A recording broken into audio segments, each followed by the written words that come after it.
Before I go to sleep tonight, I decided to do this one last video. Of course, this is an awesome picture of Serena Williams posing as the 2017 Rebirth Wonder Woman, aka Wonder Woman, seen in Batman v Superman in her own movie. And she really looks the part. Now, I don't know if this is photoshopped or not. It could be. But it still looks awesome. And so that's why I just wanted to share this with you. Seeing that Serena Williams, is such a superstar tennis player. She's a Wonder Woman in her own right. So I thought that was pretty awesome. Now, with respect to Wonder Woman, this article is by Chris Agar for Screen Rant, and it's very interesting. It just validates everything I've been doing with my other videos. And it just shows you that if you're a thinking person, you begin to fill in the gaps and the blanks. Sometimes what is not even told you, you can figure out by listening to the interviews of people and so forth. So it says Justice League. Wonder Woman's role hasn't changed. She has a principal role in Justice League, like I said before. She's a leader, and it was a plan all along to have her in the forefront. This is what John Berg and Jeff Johns had to say about her. In an interview with Variety, DC's John Berg briefly touched on Wonder Woman's next appearance on the big screen, saying that the character was always a major part of the proceedings due to the reaction after Batman v Superman. Her role won't change, but she's already playing a big role. People rarely responded to Gal Gadot in Batman v Superman. We knew we had something special. First of all, even before Batman v Superman was done, we knew that she had a big role because she had to help Batman get the other meta-humans together. So that was factored into Zack Snyder's vision already. So, I mean, I'm surprised that they're saying after Batman v Superman, seeing that Wonder Woman was already charted to come out after Suicide Squad. So I'm not quite sure how they could say that, but whatever. Warner Brothers unveiled the first trailer for Justice League during their Hall H panel at San Diego Comic-Con in 2016, which took place 11 months before Wonder Woman hit theaters. Based on the footage, it was clear that Diana was going to be a main character in that film, as she essentially a co-lead alongside Batman. The overwhelmingly positive response to Wonder Woman may influence decisions for future projects down the road. See Jenkins working on a treatment for Wonder Woman 2, but Wonder Woman and Justice League were too close on the release schedule to impact each other in any meaningful way. If anything, the filmmakers should be ecstatic people fell for the Amazon Warrior, because it means more viewers would be excited for Justice League. Warner Brothers will be in a tight spot right now if Wonder Woman had been a disappointment. With the DCEU implementing a shift in philosophy following the divisive reviews of Batman v Superman and Suicide Squad, the hope is we now are entering a golden age for the franchise. The Justice League previews have done a good job selling audiences on the new tone, which is more lighthearted and fun when compared to its predecessors. By placing Diana in front and center, the creative team of Zack Snyder and Whedon should be in excellent shape. First of all, there are a number of really silly comments made here, but we'll just have to deal with them one by one. The first one is that Wonder Woman and Justice League were too close on the release schedule to impact each other in any meaningful way. First of all, the thing about Warner Brothers that these people, these so-called journalists, are not factoring in is that this has been the plan all along. Wonder Woman was released after Justice League for a reason. Okay, and I already gave that reason. But while they are ecstatic about the reception of Wonder Woman, etc., and their tweaking was done correctly, don't get it twisted. They haven't really been course correcting. And as to saying that Wonder Woman was lighthearted and fun when compared to the predecessors of it is not true at all. Wonder Woman was not a very fun film, if that's what people want to call it, fun or whatever, because I hear these critics say these stupid statements, which really still are stupid, and it's not lighthearted at all. In fact, it's a very heavy film, but it's an inspirational film. And the only difference, I would say, between Wonder Woman that we saw and Batman v Superman is that Batman v Superman was not a linear film, at least in the theaters.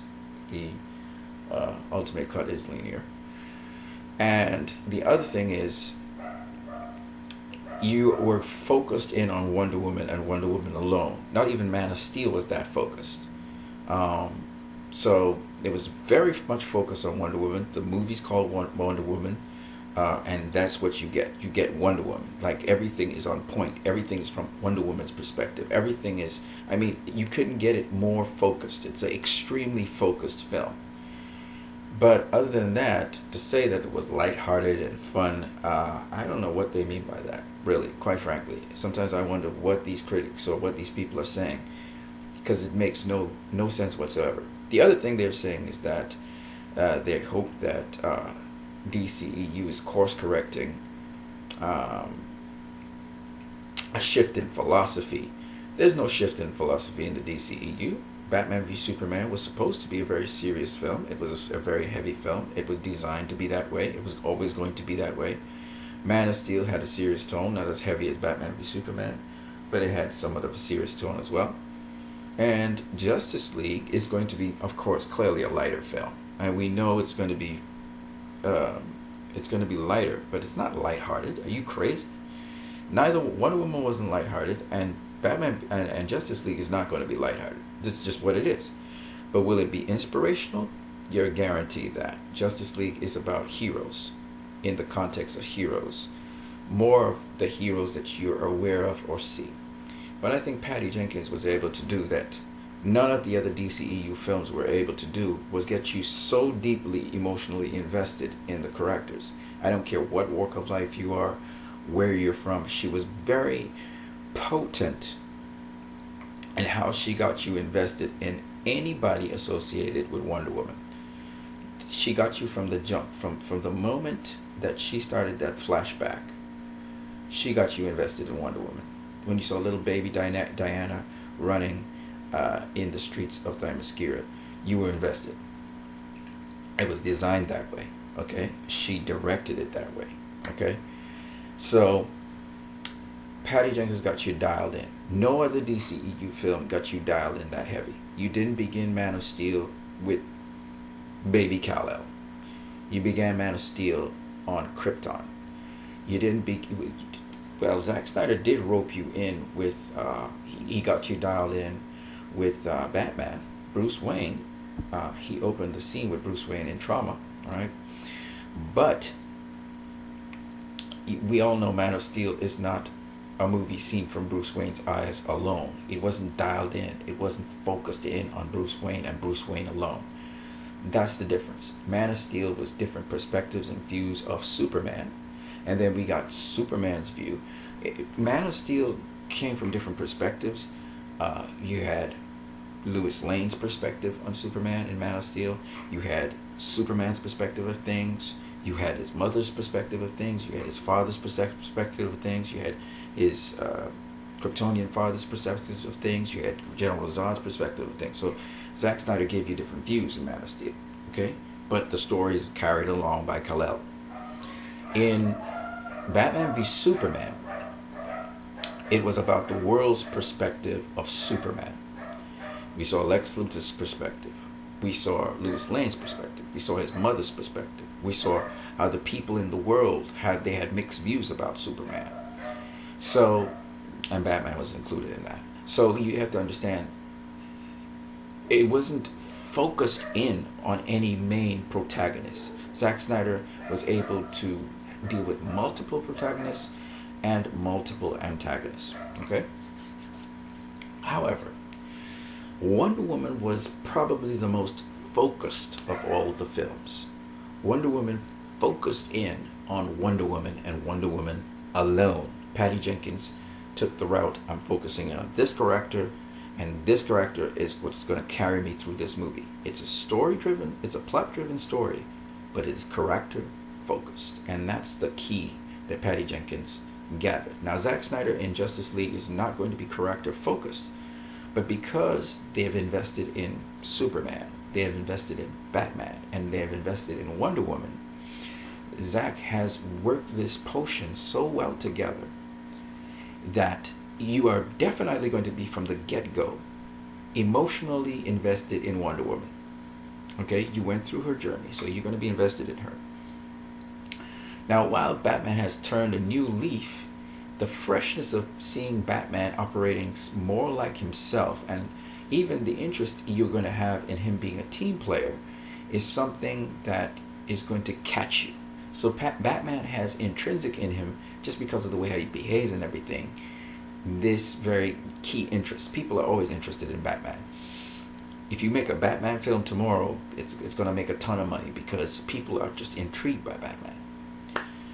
Batman is almost an antisocial, kind of very skeptical character. Okay. Now, we talked about Batman, we talked about Wonder Woman, but really, I think the key high in Justice League is going to be when Superman returns, because people are going to get a Superman that they were aching to see for years now. Since 1978, they didn't get that kind of Superman on the big screen. And after so many years, I'm talking about the big screen, the silver screen, after so many years, they're going to get that Superman. And people are really going to triumph when they see him. But he's not going to be enough for them to win. They have to win as a team. So it's really, and what I like about Zack Snyder is the stakes in all of his movies have been very high. And don't be surprised if somebody dies in the movie or a couple people die in the movie, because the stakes are that big. Okay. So yeah, Zack's the one running the thread through the entire DCEU. I'm intrigued to see elements of the Suicide Squad in this Justice League movie. I believe somebody from the Suicide Squad, it was Amanda Waller or someone. There's a reason why Suicide Squad was actually shown. Some sort of elements from the Suicide Squad is going to come back into this movie. Some element from Wonder Woman is going to come back in this movie besides Wonder Woman herself. And of course, elements from Batman v Superman are absolutely going to flow over into this movie, because it's actually a continuation of Batman v Superman. And of course, Suicide Squad carried it along a little bit more. And Wonder Woman, though most of the movie wasn't in the present day, obviously is following after Suicide Squad. So it's going to be very interesting how Zack he's going to do a very linear film. You can be guaranteed of that. It's going to be very linear, and I think this last film is going to be one of the best ones. Now, as to the golden era in the DCEU, I don't see any golden era or whatever the heck they're talking about. What I do know is it'll have wider reception. These movies are increasingly becoming more and more popular because people are beginning to understand the style of the DCEU. If the style and package that the DCEU is sharing is not understood, people are going to badmouth it. Do I think that Justice League is going to get the kinds of reviews that Wonder Woman got? No. I do not think so. I think some people will be dissatisfied with the movie, and that's just the reality of what happens. I think there's still going to be haters who are going to try and tear down Zack Snyder's work. So I expect the critical reception, at least on Rotten Tomatoes, to be better than Batman v Superman, better than maybe Suicide Squad, but I don't think better than Man of Steel. I still think that the critical reception is going to be lukewarm. Do I think, and no matter what, do I think that people are going to be able to follow this film and enjoy it a lot more? Yes, absolutely. In fact, I think a lot of people are going to enjoy the daylights out of the film. But again, I completely trust Joss Whedon to do what he needs to do with this film. This film is going to be a Zack Snyder film. I have a feeling haters are going to find a reason to hate on it, because Zack Snyder's style is like that. He is going to hit you with something that's going to offend you, but when you reflect on it and you think a bit, it's going to be something for which you appreciate him for. Joss Whedon is doing the finishing works, the cleanup touches, and Danny Elfman. Joss Whedon needs to work with Danny Elfman, apparently. He really likes Danny Elfman, so Danny Elfman is going to finish it off. Is this going to be another amazing hit that Warner Brothers will have? We'll see. Time will tell.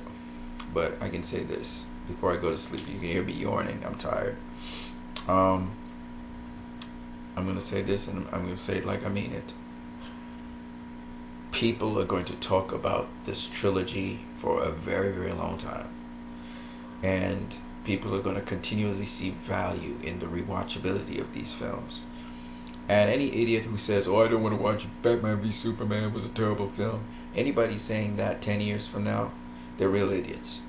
Because I'm guaranteeing you, a lot of people are going to like these movies. This is not a Michael Bay film.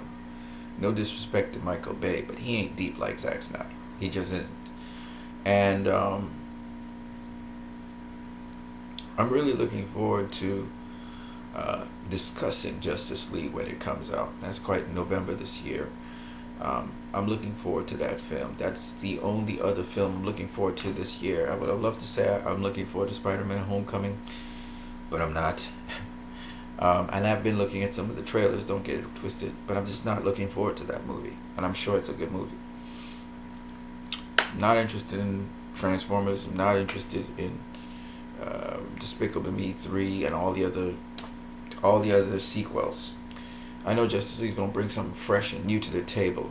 Avengers, Infinity Wars, and all those things don't mean anything to me because it's nothing new. It's motif wise. These movies are not bringing anything new. Black Panther, on the other hand, you got my attention with Black Panther. You got my attention. I may have to go and look at Black Panther. Because so far I'm excited for Black Panther.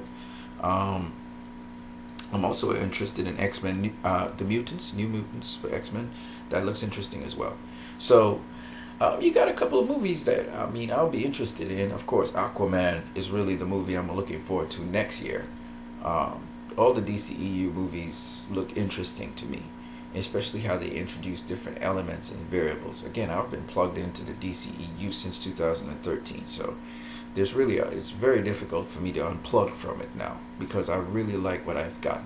Everything I've gotten so far, including Wonder Woman, has been great. I do learn though that I should probably stay away from all the news concerning a movie so that I'm not spoiled, because the David Thewlis being what's his name, being Ares, that was kind of rumored, and then they were saying that it's the guy who plays Ludendorff, but it turned out to be Thewlis. There was a plot change.